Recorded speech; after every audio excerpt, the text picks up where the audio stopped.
Governor Pete Wilson's signature ended the 2-month California budget stalemate, but with that crisis now over, CNN's Greg Lefebvre tells us what's ahead for the state that looks a lot less golden. With the signing of a new budget, California's money crisis merely enters another stage, running the world's 6th largest economy on a lot less money. It was a difficult time, needlessly so. Terry Blackmore knows perhaps best. The 30-year-old quadriplegic was among hundreds of home care residents kicked out when the state cut off checks, forcing the homes to shut down. She returned on the promise that the money would also. It's not fair to these people to live in fear year in and year out that the governor or the Speaker of the House or the legislature in general can play games fiscally with their well-being.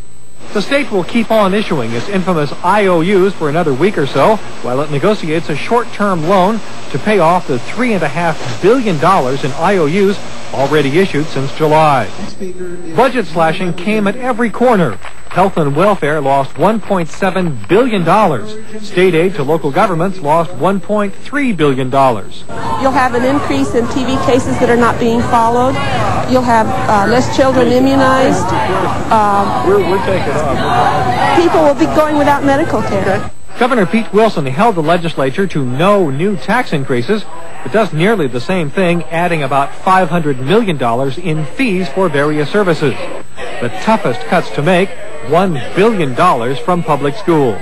If you balance your budget by refusing to invest in the future, if you were a company and did that, you'd be out of business because you couldn't compete. We're not going to be able to compete unless we make that investment in our children. And spending in the bottom 10 states in this country is not going to do it for this state of California. Economists warn that California's money crunch will be repeated in many other states, and that the same kinds of drastic cuts will soon be coming to a state capital near you. I would compare what we have done in just spending what we're taking in with Washington, who prints their money, rolls over their deficits, and has a deficit every year. You can imagine what would happen if you locked Congress down and said balance the budget.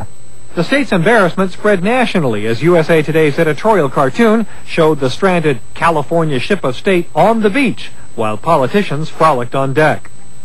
The budget crisis introduces an entirely new state of mind. For decades, Californians asked the state for money, and the government spent it. That was called caseload-driven. Now the state spending is revenue-driven, spending only what it takes in. And in this recession, the state's taking in a lot less. Greg Lefebvre, CNN, San Francisco.